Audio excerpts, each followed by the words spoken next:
전뉴스 2부 시작합니다. 상처뿐인 체포동의안 부결 사태와 관련해 민주당 이재명 대표는 자신보다 민생 문제에 관심을 가져달라며 거취 관련 입장 표명을 자제했습니다. 당내 무더기 이탈표로 후폭풍이 거세지는 가운데 검찰이 이 대표의 구속영장을 추가로 청구할 가능성도 제기됩니다. 정순신 변호사의 국가수사본부장 낙마와 관련해 국민의힘 주호영 원내대표가 인사검증에 중대한 구멍이 있다며 책임을 물어야 한다고 강조했습니다. 민주당도 진상조사 TF를 구성하고 이른바 정순신 아들 방지법 추진을 거론하는 등 부실 인사 논란이 계속되고 있습니다.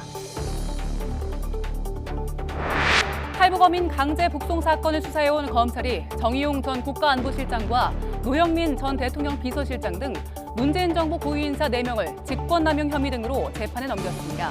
그러나 검찰 잣대가 편향되고 일관성이 없다며 정 전 실장 측이 반발하는 등 재판 과정에서 치열한 법적 공방이 예상됩니다. 지난 1월 말 기준 전국 미분양 주택이 지난 2013년 이후 10년 만에 최대치인 7만 5천 가구를 넘어서면서 부동산 시장 한파를 여실히 보여줬습니다. 이런 가운데 오늘부터 무순위 청약의 무주택, 저주지 요건이 폐지되면서 다주택자의 아파트 청약이 가능해지는 등 부동산 경기 부양 대책도 본격적인 시행에 들어갔습니다. 건폭 근절을 내세우며 건설 현장 비리를 정조준한 정부의 고강도 압박에 민주노총 건설노조가 서울 도심에서 대규모 집회를 열고 대정부 강경 투쟁을 예고했습니다. 경찰은 광화문에서 승리문사의 구간 일부를 통제하는 등 만일의 사태에 대비하고 있습니다. 사실상 환경 영향 평가를 통과한 설악산 5세 케이블카 설치 사업을 두고 찬반 논란이 커지고 있습니다. 지역 주민들은 40년 초건을 풀었다며 환영하고 있지만 환경 단체들은 전국 국립공원 난개발을 우려해서 거세게 반발하고 있습니다. YTN 김영수입니다.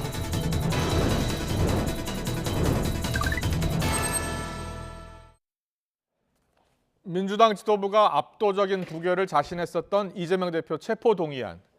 실제로 무기명 투표함을 열어봤더니 반대보다 찬성이 오히려 한 표가 더 많았습니다. 찬성이 10표 더 나왔다면 가결까지 되는 상황이었습니다. 지난해 말 노웅래 의원 체포동의안 때 나온 찬성 101표, 반대 161표와 비교를 하면 지도부 입장에선 당혹스러운 결과가 아닐 수 없습니다. 여기에 무효표가 11표, 기권표도 9표가 나오면서 이재명 대표가 리더십의 치명상을 입었다는 평가가 나오고 있습니다. 이 대표는 어제 당내와 더 소통하겠다고 했고 오늘도 민생 문제에 더 주력하자고 했지만 비명계의 이상민 의원은 이번에 나온 이탈표는 빙산의 일각일 뿐이라며 이 대표의 거취 문제까지 압박했습니다. 오늘 나온 발언 듣고서 더 정치 풀어보겠습니다. 이재명을 잡느냐 못 잡느냐 이런 문제보다는 우리 물가도 잡고 경제도 개선하고 사람들의 삶도 더 낫게 만드는 문제에 많이 관심 가지시기 바랍니다. 겉에 나온 숫자는 빙산의 일각이죠. 사실 그 물 밑에 있는 얼음덩어리가 더 크지 않겠습니까? 당대표의 앞으로의 거취가 어때야 된다라고 하는 건 좀 앞서 가는 거기 때문에 좀 조심스럽습니다. 다만 어떤 조치가 필요한 건 틀림없다고 봅니다. 그게. 오늘의 전국 현안 짚어보겠습니다. 조은희 국민의힘 의원, 또 김원희 더불어민주당 의원 나와 계십니다. 어서 오십시오. 반갑습니다. 김원희입니다. 안녕하세요. 네, 어제 두 분 다 표결 현장에 계셨죠? 네. 예. 자, 표결 결과를 두고 어떻게 생각하시는지 짧게 30초 정도 드리겠습니다. 뭐라고 해도 부결은 부결이죠. 검찰에서 우리 국회에 요청한 이재명 당대표에 대한 체포동의안은 부결되었습니다. 그래서 저는 그 자체로 가까스로 부결됐다는 평가에 대해서는요? 사실상 부결이라는 표현도 쓰고 상처뿐인 부결이라도 쓰는데요. 사실은 그거는 검찰 독재에 맞서서 이재명 대표에 대한 체포동의안을 막아냈다라고 하는 사실을 폄훼하려고 하는 거라고 저는 감히 주장합니다. 알겠습니다. 일단 부결됐다는 게 더 중요하다라고 평가를 해주셨고요. 조은희 의원님은요?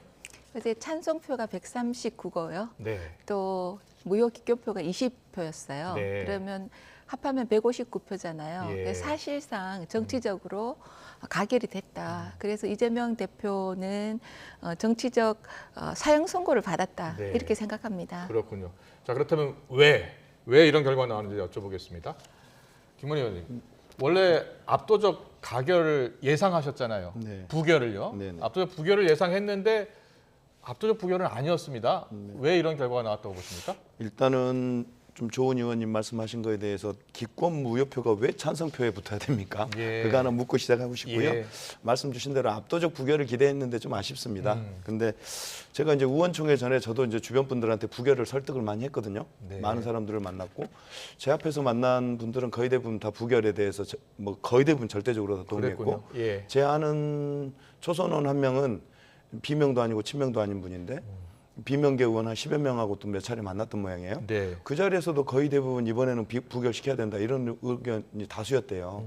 그래서 아마 전체적으로 우리가 부결될 거다라고 우리가 좀 자만하지 않았는가 뭐 이런 생각이 들고 그러면서 저는 찬성 표결하신 분들에 대해서 좀 그분들의 어떤 선택을 존중하면서도 네. 행태에 대해서 좀 한마디 하고 싶은데 만약에 그런 의도가 분명히 있었다면 자기들은 도저히 찬성하지 못했다면 예를 들어 의총 전이라든가 SNS에 좀 당내 토론을 활성화할 것을 요구하는 이런 얘기들을 충분히 했다면 그래서 그런 내용들을 좀 걸러낼 수 있었다면 당 지도부가 어떤 현장에서의 대응이라든가 이런 결과가 나오지 않도록 좀 더 적극적인 역할을 할 수 있었을 텐데 하는 아쉬움은 좀 있습니다. 네. 조은 의원님, 네. 국민의힘에서도 예상치 못한 결과라는 반응이 많더라고요. 그렇습니다. 그러니까 왜 이런 결과가 나왔고 어떻게 원래는 예상을 했습니까? 사실은 민주당에서 이탈표가 5표 이내일 거다 이렇게 해서 네. 저희들은 10표라도 이탈표가 나오면 좋겠다. 그러면은 표결 전에 그런 생각이셨군요. 예. 그리고 우리 동료 의원들끼리도 그렇게 얘기를 했습니다. 그런데 정작 뚜껑을 열어보니까 의외의 결과였거든요. 네. 그래서 민주당 의원들께서 이제 이재명 대표의 사법 리스크가 이제 총선 리스크가 됐다. 이렇게 판단하시는 분이 많아졌다. 이렇게 보고 있고요. 예. 근데 사실 민주당이 좀 너무한 것은 1월 방탄국회, 2월은 뭐 열린다 치고요. 3월도 재헌국회 이후로 3월 1일 날 국회를 여는 경우가 예. 한 번도 없었는데 예. 3월 1일 3일절까지 방탄국회를 여니까 네. 민심이 좀 멀어가는 거 아니냐. 아. 그리고 또 이 이재명 대표의 건은 민주당 대표 이재명 건이 아니고 성남시장 이재명의 토착 비리 사건이거든요. 예. 그런데 마치 독립투사 또 민주운동하신 그 DJ나 YS처럼 정치 탄압을 받고 있다. 이렇게 프레임을 호도하니까 예. 어제 유일하게 안 나오신 분이 김홍걸 의원이거든요. 예. 김홍걸 의원은 안 나오심으로써 무언의 항의를 하신 거 아닌가 저는 그렇게 해석하고 있습니다. 네, 여러 가지 해석이 나오고 있는 상황이니까요. 주호영 원내대표는 야당 의원 최대 38명이 이재명 정치 탄압 주장을 반대한 것으로 해석한다라고 이야기했고 또 박홍근 원내대표는 표결 결과를 깊이 새기겠다고 하면서 당 혼란 분열은 안 된다 이렇게 강조를 했어요. 네. 뭐 여러 가지 해석은 나올 수 있습니다. 무기명 투표이기 때문에 무엇이 맞는지는 모르는 상황이에요. 그런데 오늘 이상민 의원 같은 경우는 기권 무효표를 찬성표로 봐야 하는 것 아니냐라는 해석도 하더라고요. 저는 거기 동의하잖아요. 그러니까 예. 먼저 또 조은 의원님 3월을 방탄국회라고 하셨는데요. 국회법이 2020년에 개정됐습니다. 네. 이라는 국회법이 만들어지면서 3월, 4월, 5월, 6월이 그냥 의무적으로 국회가 열리도록 국회법이 개정됐다는 말씀 하나 드리고요. 제가 말씀드린 것은 3월 1일 날 열은 걸 말하는 네, 겁니다. 하여간 그 3월 1일도 3월이니까요. 네, 저는 찬성과 네. 무효 기권표를 같이 동일선상에 놓는 것은 저는 어불성설이라고 봐요. 예. 왜냐하면 찬성은 체포 동의에 동의한 거예요. 즉 잡아가라, 이재명 잡아가라라고 예, 하는 건 예. 적극적인 의사표명이에요. 네. 무효와 기권은 전혀 달라요. 물론 여러 스펙트럼이 다양할 거라고 보는데 저는 당 지도부가 좀 더 잘했으면 좋겠다. 국민 여론을 좀 더 살피고 당내 소통을 강화했으면 좋겠다라고 하는 그런 어떤 일방 통행을 경고한 의미가 굉장히 컸을 거다라고 보거든요. 예. 어떻게 찬성하고 기권 무효가 같습니까? 그러면 국회법을 바꿔가지고 한꺼번에 더하지 왜 따로 기권을 두고 왜 따로 무효를 두겠습니까? 그리고 마지막에 왜 그 무효 한 표, 기권 한 표 가지고 1시간 동안 경론을 벌이겠습니까? 무효기권이 같으면 찬성으로 쳐주면 되지. 네.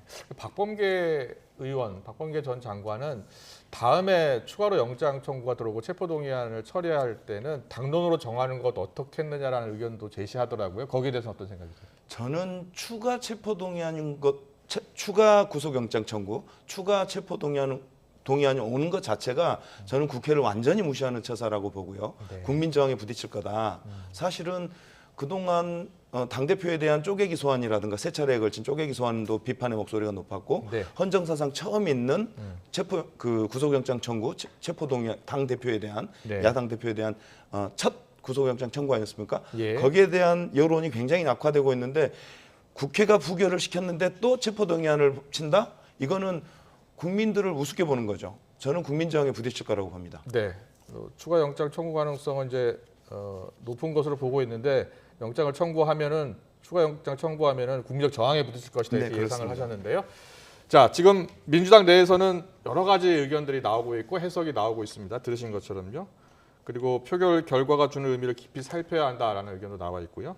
국민의힘에서는 이재명 대표를 향해서 절벽에 매달렸을 땐 과감히 뛰어내려야 한다라는 표현도 나왔습니다. 여야 원내대표 목소리를 직접 듣고서 이야기 더 나누겠습니다.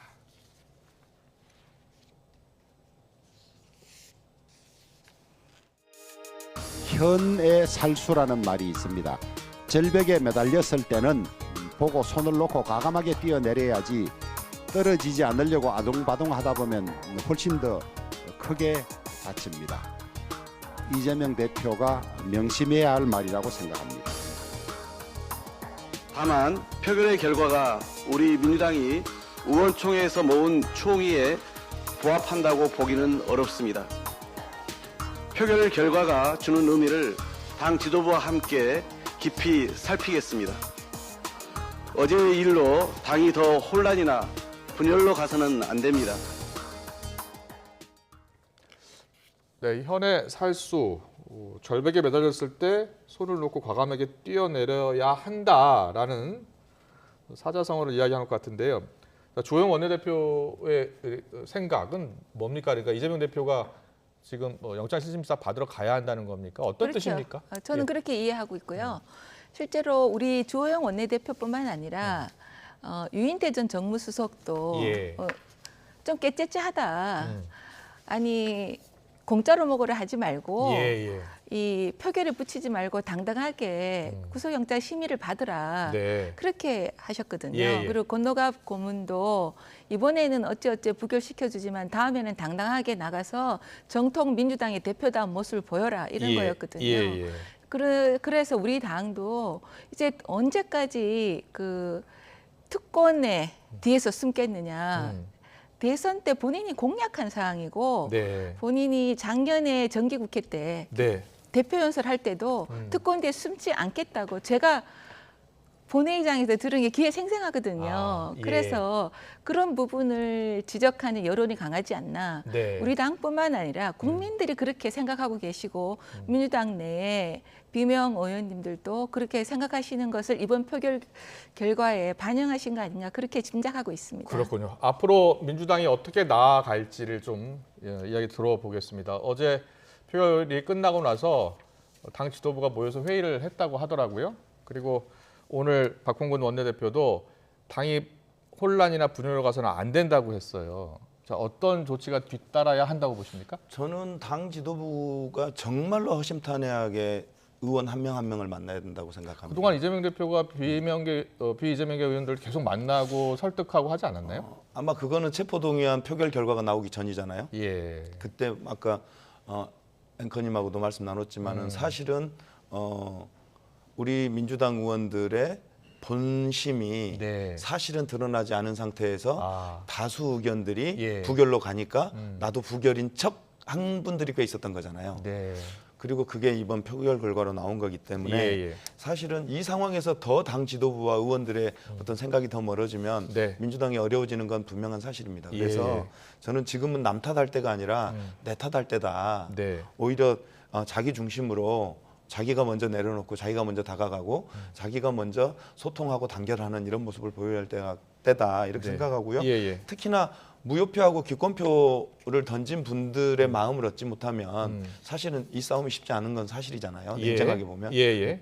그래서 그분들의 마음을 얻기 위한 노력들이 누군지는 모르지만 그분들의 마음을 얻기 위한 노력들이 정말 처절하게 이루어져야 된다. 그렇군요. 이런 생각입니다. 예. 이상민 의원이 오늘 인터뷰 내용 중에 당 대표의 앞으로의 거취가 어떻게 해야 된다는 걸 좀 앞서가는 것은 조심스럽지만 어떤 조치가 필요하다는 건 틀림없다라는 이야기를 해서요. 거취 압박이 조금 있는 것 아니냐, 그리고 비명계에서 나올 수 있는 것 아니냐라는 이야기가 있어요. 뭐 그런 분들 오늘 기자들도 물었고요. 그분들의 생각은 그럴 수 있죠. 근데 저는 많은 다수는 지금 민주당과 이재명을 따로 분리해서 볼 수 없다라는 겁니다. 예. 그래서 이재명을 지키지 못하면 민주당을 지키지 못하고 네. 민주당을 지키기 위해서 이재명을 버리면 민주당도 망한다라고 하는 생각을 하고 있는 거고요. 예. 이재명을 지켜내는 것이 민주주의를 지켜내는 것과 지금은 어떻게 보면 억지 주장 같지만 연동되어 있다 이렇게 보고 있습니다. 네.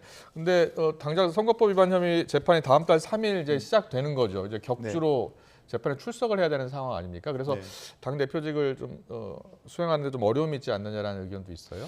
저는 이거는 이 검찰이 하나의 영화를 찍고 있는 거잖아요. 목적과 방향을 분명히 가진 영화를 하나 찍고 있는데 그 각본이 있는 거겠죠. 그 각본 속에 아마 이 대표가 당 대표를 내려놓는 것이 포함되어 있을 가능성이 매우 높아요. 이렇게 압박하면 내려놓겠지. 즉 영화를 각본을 짜는 검찰의 각본대로 가면 이 영화는 우리의 의도대로 되지 않죠. 똑같은 정해놓은 결말대로 가겠죠. 그래서 저는 사실은 이재명 대표가 당대표를 내려놓는 것은 검찰이 원하는 거다라고 보고 있고요. 절대 그 원하는 길로 가서는 안 된다고 생각하고 있습니다. 민주당의 김원희 의원께서는 일단 비명계 의원들을 다시 만나서 허심탄회하게 이야기를 나누는 그런 조치가 필요하고 그리고 절대로 사퇴나 이렇게 물러나서는 안 된다라는 생각을 이야기하셨습니다. 조은희 의원은 어떻게 전망을 하세요? 이재명 대표가 어떻게 나올 것 같습니까? 제가 어제 조금 깜짝 놀랄 만한 장면을 목격을 했습니다. 네, 어떤 장면이었습니까? 제가 이제 로텐도홀에 나와서 잠깐 누구랑 만나고 있는데 비명계로 생각되는 어떤 의원님이 이제 그 의사당 문을 나가고 있었어요. 그러니까 그 바로 앞에서 일명 개딸들이라는 분들이 삿대질하고 욕하고 제가 듣기에 민망하게 공격을 하더라고요. 그런데 제가 그래서 아니 왜 저러냐 그랬더니 그분뿐만 아니고 비명계로 생각되는 의원들이 나오면 이때까지 다 그랬다는 거예요. 그러면서 지금 오늘은 이소영 의원이 카톡을 막 돌렸어요. 나는 부결했다. 나는 찬성하지 않았다. 그러는 거예요. 그걸 누구한테 돌렸습니까? 아니 그냥 카톡에 지금 온라인에 막 돌고 있어요. 근데 이 제명인의 마을에서요. 이제 의원들한테 전화를 다 해서 민주당에 본인이 부결표를 찍었다 하면 이제 리스트에 지워주고 그런데요. 그래서 반동북차 색출한다. 이러고 있는 상황에 정말 웃지 못할 해프닝인데 이런데 박원구 원내대표는 이제 분열하지 말고 하나로 가야 된다 이렇게 하니까 뭔가 좀 민주당이 엇박자가 아닌가 이런 생각을 하고 있습니다. 저는 조은희 의원님 뭐 그런 비판 저희들이 달게 받겠습니다. 저희들이 잘할 텐데요. 실제로 그런 움직임이 있습니까? 아니 뭐 그런 움직임이 제가 있는 목격했습니다. 것도 그러니까 그런 문제보다는요. 저는 우리 송 의원님이 반사라는 표현을 본회의장에서 쓰셨는데 반사 한번 해드릴게요. 이번 전당대회 과정에서 윤핵관이 아닌 사람들을 대통령실이 나서서 나경원 의원과 유승민 의원을 어떻게 제거했나요? 어떻게 찍어냈죠? 그런 과정을 겪은 사람들이 이번에 또 전당대회 과정 보니까 김기현 후보하고 황교안 후보하고 참 볼만해요. 한 분은 울산 땅 투기 의혹에 대해서 수사 의뢰를 하고 한 분은 나를 고발하라 그래요. 우리 민주당 문제는 우리 민주당이 알아서 할 테니까요. 저희들이 반성하고 잘 해나갈 테니까 국민의힘은 국민의힘의 힘 문제를 신경 쓰시는 게 좋을 것 같아요. 알겠습니다. 민주당 굉장히 까칠하게 말씀하시는데요. 근데 저는 이제 한마디만 더 말씀드리면 정성호 의원께서 어제 나와서 좀 화가 나셨는지 그렇게 기권하고 또 가표를 던진 분들 이런 분들은 당을 나가줬으면 좋겠다 이렇게 말씀하시더라고요. 그래서 우리 당도 결함이 많죠. 우리가 잘해서 그런 거 아니니까 우리 당도 전당대회 이후로 어떻게 하면 국민의 눈높이에 맞고 잡고 그런 예. 여당으로 할 수 있는가 열심히 해야 되는데 네. 지금은 이제 어제 체포동의안 문제가 있었으니까 제가 본 얘기를 말씀드린 거고 네. 그런 부분에서는 오해가 없으시기 그러니까 바랍니다. 알겠습니다. 그런 예. 얘기보다는 그냥 다른 얘기를 해주시는 게 좋았을 텐데요. 네, 네. 알았습니다. 근데 그 문제도 우리 당의 문제니까 네. 우리 문제 스스로 풀어가겠습니다. 알겠습니다. 제 상대당 발언에 문제긴 스크린을 합니다만 저희가 이제 하시네. 의견을 다 구하고 있습니다. 네. 여당 전당대회 이야기할 때는 야당이 보는 시각을 듣고 있고요.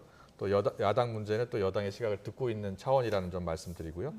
사실 이번에 체포동의안이 민주당의 생각대로 지도부의 생각대로 압도적으로 부결이 되고 나서 민주당은 김건희 여사 특검, 50억 클럽 특검, 또 정순신 변호사 낙마를 고리로 대여 공세를 높여갈 것이다. 이렇게 대부분 네. 예상하지 않았습니까? 박범계 의원이 이와 관련해서 이야기를 했습니다. 한동훈 장관이 책임져야 한다는 이야기를 했는데요. 박범계 의원의 오늘 인터뷰 내용을 듣고 올까요? 윤석열 대통령, 한동훈 법무부 장관, 정순신 검사들이 다 2018년에 근무연이 똑같습니다. 서울중앙지검이라는. 한동훈 법무부 장관이 어제 그런 논란을 몰랐다고 얘기하는 것은 저는 자가당착이라고 생각하고 그러면 인사정보관리단 즉각 해체하고 한동훈 장관 책임지고 옷 벗어야죠. 지금 인사검증에 뭐 진짜 빵꾸가 난 거 아닙니까? 정말.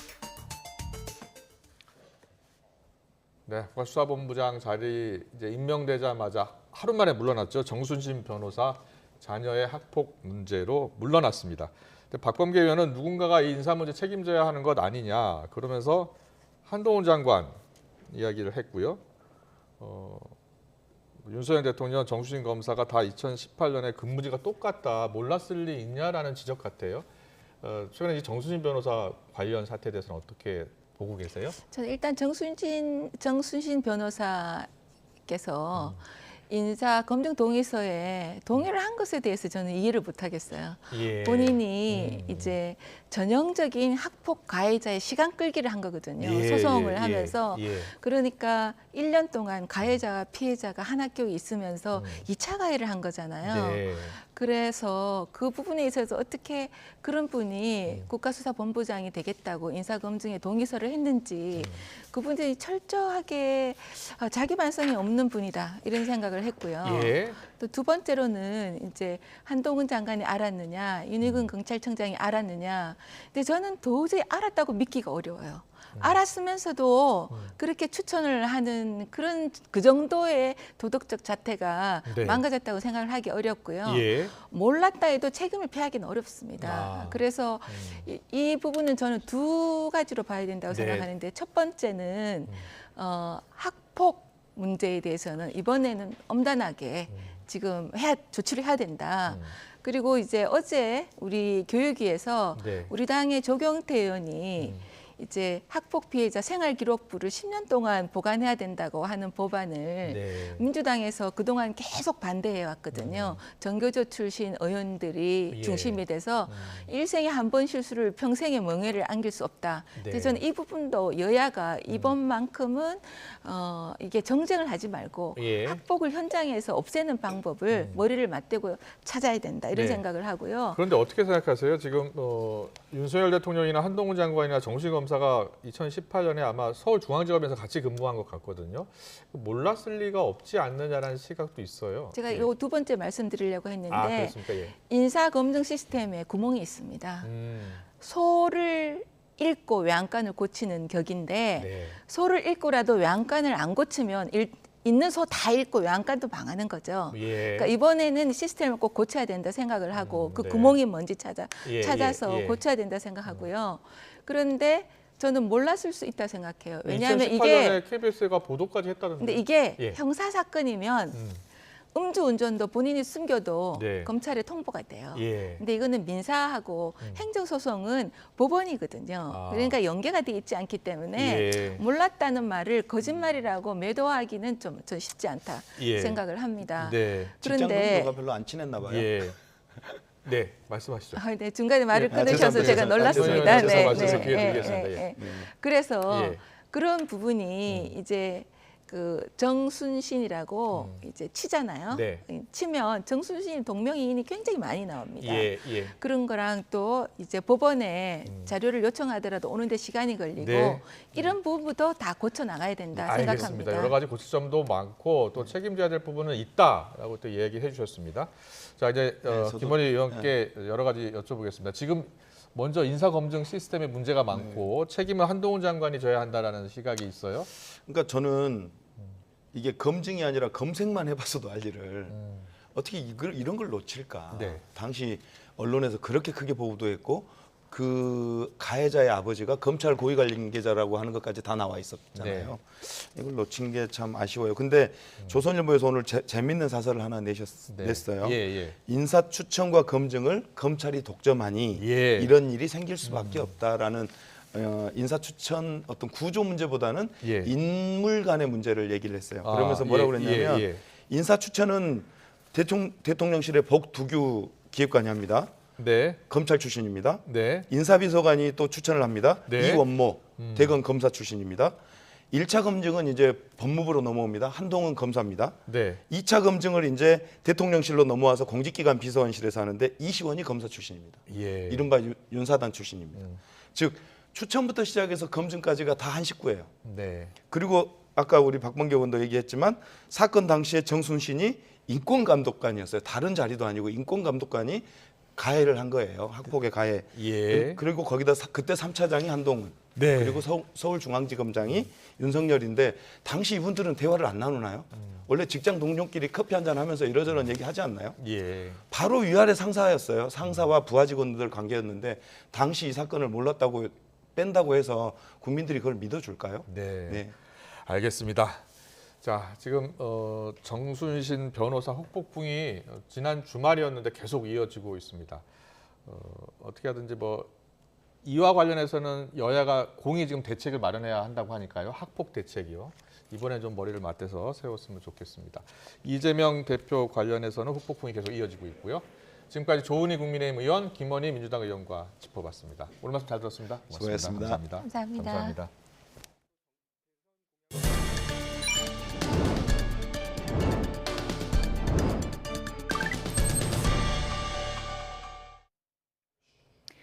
오늘 천안 논산 고속도로에서 연쇄 추돌 사고가 잇따라 발생해 한 명이 숨지고 20여 명이 다쳤습니다. 사고 지점과 시간은 달랐지만 두 건 모두 차량 정체 상황에 벌어진 걸로 조사됐습니다. 취재기자 연결해서 자세히 알아보겠습니다. 이문석 기자. 네, 대전입니다. 네, 사고 내용 자세하게 전해주시죠. 네, 먼저 오전 9시 40분쯤 천안 논산고속도로 천안 방향 정우터널을 지난 지점에서 연쇄 추돌 사고가 발생했습니다. 관광버스 4대와 화물차 2대 등 차량 6대가 관련된 사고였습니다. 모두 23명이 다쳐 병원으로 옮겨졌고 이 가운데 화물차 운전자 등 2명이 크게 다친 거로 보고됐습니다. 사고 차들이 크다 보니 수습까지 1시간 넘는 시간이 걸렸습니다. 한때 상행선 전차선이 통제되면서 사고 지점에서부터 뒤쪽으로 수 킬로미터의 정체 현상이 빚어졌습니다. 같은 고속도로 같은 방향으로 아래쪽 9km 정도 떨어진 웅진대교 인근에서 또 다른 연쇄 추돌 사고가 일어났습니다. 오전 11시 반쯤 천안 논산 고속도로 천안 방향 웅진대교 인근에서 버스와 탱크로리, 화물차 등 차량 4대가 잇따라 부딪혔습니다. 안타깝게도 화물차 운전자가 병원으로 옮겨졌지만 숨졌고 다른 5명이 다쳐 병원 치료를 받고 있습니다. 두 사고는 시간과 장소는 다르지만 비슷한 유형의 사고였습니다. 고속도로 순찰대는 두 사고 모두 정체 상황에 뒷차가 앞차를 들이받으며 연쇄 추돌이 발생한 거로 파악하고 있습니다. 다만 정확한 사고 원인은 블랙박스 화면 등을 면밀하게 살펴봐야 알 수 있다고 밝혔습니다. 지금까지 대전에서 YTN 이문석입니다. 탈북어민 강제 북송 사건을 수사하는 검찰이 정의용 전 청와대 국가안보실장 등 당시 문재인 정부 안보정책 관계자들을 재판에 넘겼습니다. 서울중앙지검 공공수사 3부는 정 전 실장과 서훈 전 국가정보원장, 노영민 전 대통령 비서실장과 김현철 전 통일부 장관 등 4명을 직권남용으로 인한 국정원법 위반 혐의로 불구속 기소했습니다. 서 전 원장에 대해선 허위 공문서 작성과 행사죄도 함께 적용했습니다. 정 전 실장 등은 지난 2019년 11월 동해에서 납포된 북한 어민들이 귀순할 뜻을 밝혔는데도 이를 무시하고 강제 북송을 지시한 혐의 등을 받습니다. 40년 넘게 논란이 이어진 설악산 오색 케이블카 사업이 사실상 마지막 관문인 환경 영향평가를 통과했습니다. 지난 2019년에는 반대했던 환경부가 이를 뒤집고 이번에는 조건부 동의한 건데요. 지역 주민들은 40년 수건을 풀었다며 환영하고 있지만 환경단체들은 거세게 반발하고 있습니다. 취재기자 연결합니다. 송세혁 기자. 네, 강원 취재본부입니다. 네, 설악산 오색 케이블카 사업 40년 넘게 추진과 중단을 반복해왔는데 이제 본격적으로 추진이 되는 겁니다. 앞으로 사업은 어떻게 진행됩니까? 네, 앞으로 남은 절차는 지방재정투자심사와 백두대간 개발행위 사전협의, 공원사업 시행 허가 등이 있는데요. 강원도와 양양군은 남은 절차를 신속하게 추진해 올해 안에 공사를 시작하고 2026년부터 운영한다는 계획입니다. 오색 케이블카는 설악산 남쪽 오색지구와 해발 1,430m 끝청을 연결하는 길이 3.3km의 노선입니다. 끝청에서 설악산 정상인 대청봉까지는 1.4km가량 떨어져 있습니다. 해당 노선 중간에는 지주 6개가 세워지고 8인승 케이블카 53대를 운영해 시간당 최대 800명 넘게 이용할 수 있습니다. 앞서 2019년 부동의 결정을 내렸던 환경부는 어제 설악산 오색 케이블카 설치 사업 환경 영향평가에 대해 조건부 동의 결정을 내렸는데요. 입장이 바뀐 이유에 대해 양양군이 지난해 12월 보안에 제출한 환경 영향평가서에 환경 영향을 줄이는 방안 등이 제시됐기 때문이라고 밝혔습니다. 네, 그런데 환경단체들은 강하게 반발하고 있는데 특히 전문기관 5곳이 사업 추진에 부정적인 의견을 냈는데도 허가가 된 부분이 논란되고 있다고요? 네, 그렇습니다. 앞서 총리실 산하 한국환경연구원은 자연이 원형 그대로 보존되어야 하는 곳에 케이블카를 설치하는 것은 부적절하다고 판단했습니다. 국립환경과학원도 법정 보호종인 사냥을 비롯한 대부분의 육상 포유류가 서식 환경에 큰 변화를 겪을 것으로 보인다고 말했습니다. 환경단체들은 환경부의 이번 결정이 이들 전문기관 검토 의견을 제대로 반영하지 않은 것이라고 주장했는데요. 이 사업이 윤석열 대통령의 대선 공약으로 정부가 바뀌자 환경부 입장도 180도 바뀌었다며 강도 높게 비판했습니다. 또 이번 결정으로 국립공원 케이블카 설치에 빗장이 풀렸다고 우려하고 있습니다. 현재 북한산과 지리산, 속리산 등 주요 국립공원에서는 케이블카 사업이 추진 중이거나 환경부와 마찰 등으로 중단된 상태입니다. 하지만 환경훼손 쟁점이 첨예했던 설악산 오색 케이블카 사업이 허용되면서 다른 국립공원에 대해서도 거부할 근거를 찾기 어려워졌다는 지적이 나오고 있습니다. 환경단체들은 환경부 장관 사퇴를 요구하고 법적 대응을 검토하는 등 강경투쟁을 예고했습니다. 이에 대해 환경부는 입지가 부적정하다는 이유로 부동의한 것은 부당하다는 중앙행정심판위원회 재결에 따라 전문기관 한 곳의 의견은 반영하지 않았으며 나머지 4곳의 의견은 협의 의견으로 제시했다고 해명했습니다. 지금까지 강원 취재본부에서 YTN 송세혁입니다. 무순위 청약의 무주택, 거주지 요건이 오늘부터 폐지되면서 전국의 다주택자도 아파트 청약이 가능해집니다. 당장 소형 평형 위주로 무더기 미분양이 나와 다음 달 무순위 청약을 시작하는 서울 강동구 둔촌 주공을 비롯해서 일부 단지가 규제 완화 혜택을 받을 걸로 보입니다. 무순위 청약은 1순위와 2순위 청약을 마친 뒤 미계약된 물량에 대해서 청약 신청을 받는 절차입니다. 직전 무순위 청약 조건은 청약자 본인이 해당 주택 건설 지역에 거주해야 하고 본인과 배우자, 해당 가구 구성원 모두가 무주택자여야 했습니다. 하지만 이번 개정안으로 다른 지역에 사는 유주택자도 무순위 청약을 할 수 있게 됐습니다. 정부가 신학기를 맞아 수요가 늘어나는 학용품과 완구 등 800여 개 제품을 조사한 결과 29개 제품이 안전기준을 위반한 걸로 확인됐습니다. 산업통상자원부는 유해 화학물질 등 안전기준을 위반한 29개 제품에 대해 제품 수거와 교환, 개선 등 리콜 조치를 명령했습니다. 조사 결과 어린이들이 사용하는 학용품과 완구, 섬유 등 11개 제품에서 납 같은 유해 화학물질이 기준치 대비 최대 352배 초과한 걸로 나타났습니다. 국가기술표준원은 문제가 있는 제품들이 신중에 판매되는 걸 막기 위해 제품안전정보센터나 소비자24에 제품 정보를 공개하고 있습니다. 내일부터 중국과 홍콩, 마카오에서 출발하는 입국자에 대한 방역 조치를 완화합니다. 이들 국가에서 입국한 모든 사람이 코로나19 PCR 검사를 받아야만 했는데 내일부터는 받지 않아도 됩니다. 취재기자 연결합니다. 장하영 기자. 네, 사회 2부입니다. 중국발 입국자에 대한 코로나19 전수검사가 내일부터 폐지되는데 이게 얼마 만에 해제되는 겁니까? 네, 올해 1월 2일부터 중국발 입국자에 대한 방역이 강화됐으니까 2달 만입니다. 이번에 풀리는 조치는 크게 2가지인데요. 먼저 중국발 입국자는 한국에 들어오면 PCR 검사를 받아야 했는데 이런 의무가 없어지고요. 중국발 항공편은 인천공항으로만 도착하도록 제한했는데 이것도 해제됩니다. 앞서 항공편 증편 제한도 풀렸기 때문에 일주일에 62차례 제한됐던 중국발 항공편은 차츰 늘어서 다음 달 중에는 한 주에 100차례까지 늘어날 예정입니다. 다만 입국 전 검사와 Q코드 입력 의무화는 다음 달 10일까지 연장하기로 했는데 이 같은 조치도 중국의 코로나19 상황이 호전되면서 점차 완화할 걸로 보입니다. 정부는 지난 11일 단기 비자 발급 제한을 해제했고 17일에는 항공편 증편 제한을 풀면서 중국발 입국자에 대한 방역 강화 조치를 서서히 해제해 왔습니다. 오늘 코로나19 신규 환자는 1,800여 명입니다. 화요일 기준으로 지난해 6월 28일 이후 35주 만에 최소 수치입니다. 위중증 환자는 9일 연속 100명대를 기록하고 있고 어제 하루 숨진 사람은 16명입니다. 지금까지 사회 2부에서 YTN 장하영입니다. 일본 후쿠시마 원전 오염수 방류가 승인된 가운데 우리 정부는 국내로 유입되는 바닷물의 방사능 감시 체계를 강화하고 있습니다.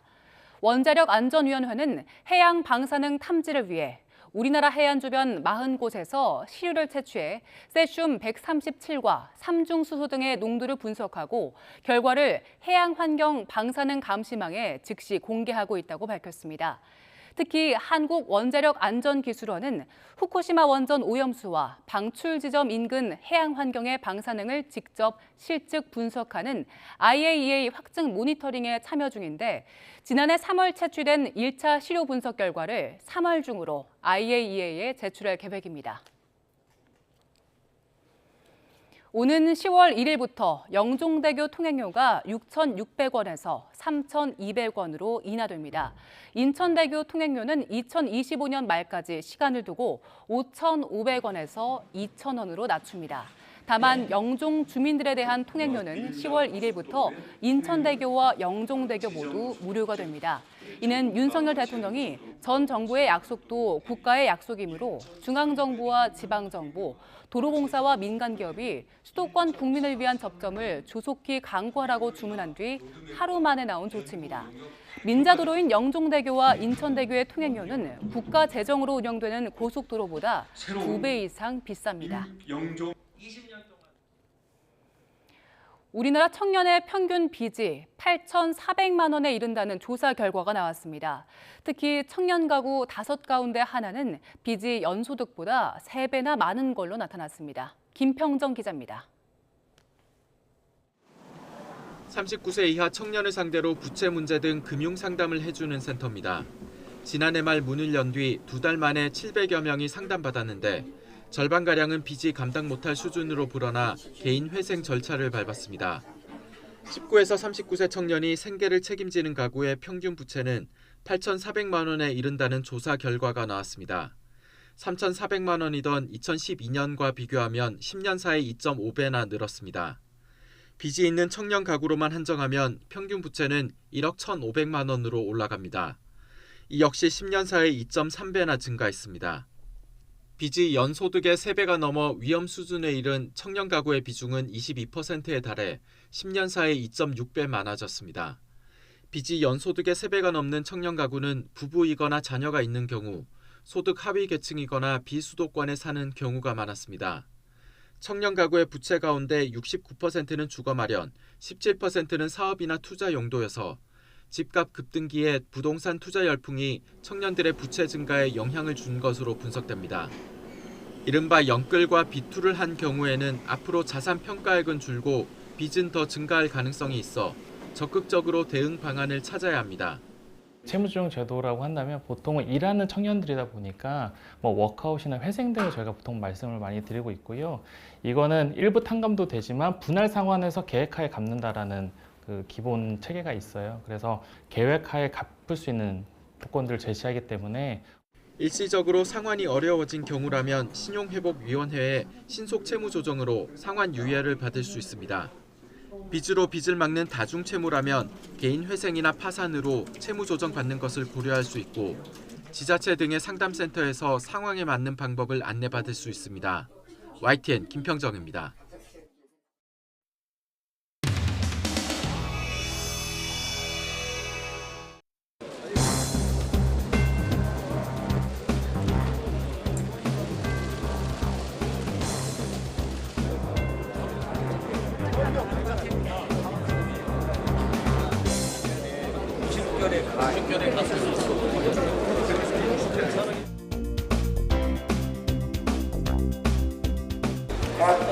기회의 문자나 기호를 표시하면 이를 제기되면 국회 용지에 응당 표시도 하지 않을 경우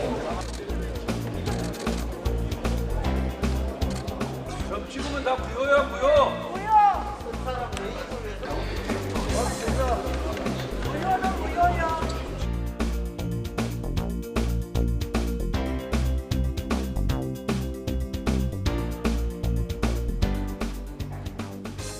의원님들께 알려드리겠습니다.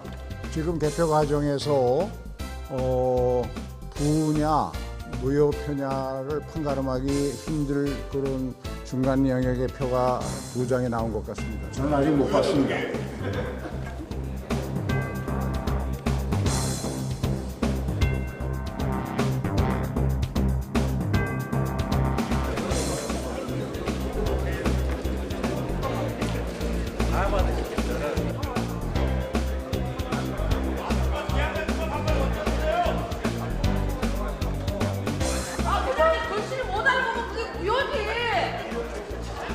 가부를 알아보지 못할 때는 의도를 가지고 있는 거라고.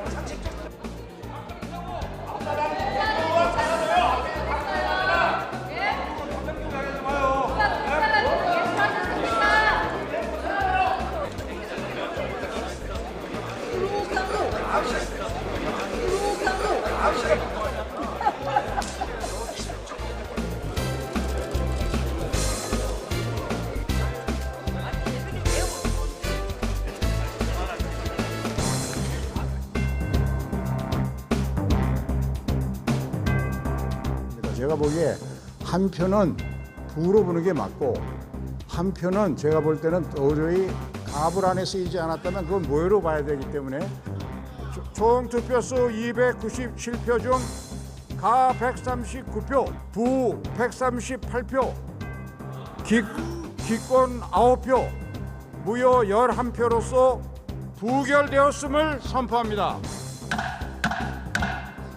부결된 건 어떻게 보면 사실상의 가결이고 기술적으로 부결이 됐다고 봐야죠. 이재명 대표가 오늘 정치적 탄핵을 당했다고 생각을 하고요. 나 지금 빨리 좀 내려가서 약을 먹고 와야 돼. 오늘 발표가 좀 꽤나 많이 나왔던데. 아니 먹고 있는 걸 왜 찍어? 한 말씀만. 그러니까 전체적으로 다 의원들이 약간 예상 밖이다. 조금 약간 충격적이다 이런 분위기니까. 좀 충격이다 이런 분위기가 지금 보고 있는 거예요? 우리 안 나와야겠네. 예상을 했습니다.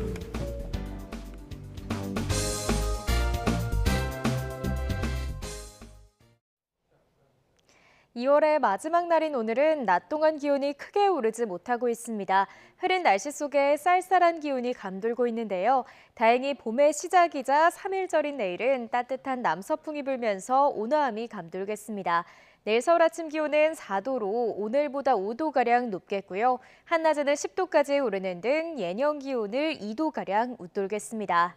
다만 내일 낮까지 제주도에는 5에서 10mm의 비가 내리겠고 수도권과 영서, 남해안에도 약하게 비가 내리거나 빗방울이 떨어질 수 있겠습니다. 하지만 비의 양이 워낙 적고 오후부터는 다시 맑은 하늘이 드러나면서 대기의 건조함은 계속되겠는데요.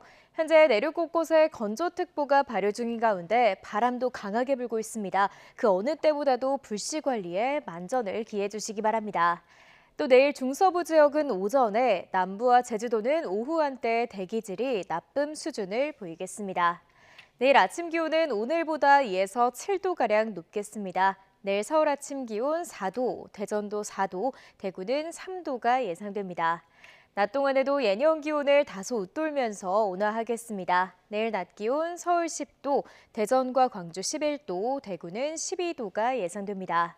목요일인 모레는 기온이 반짝 낮아지겠지만 이후에는 다시 예년보다 온화한 날씨가 이어질 전망입니다. 지금까지 날씨 정보였습니다. 네, 이슈를 더 쉽게 전해드리는 더 뉴스. 내일은 3월 1일이죠. 네, 그렇습니다. 네, 모레 뵙겠습니다. 더 준비하겠습니다. 네, 잠시 뒤에 뉴스큐가 방송됩니다. 시청해주신 여러분 고맙습니다.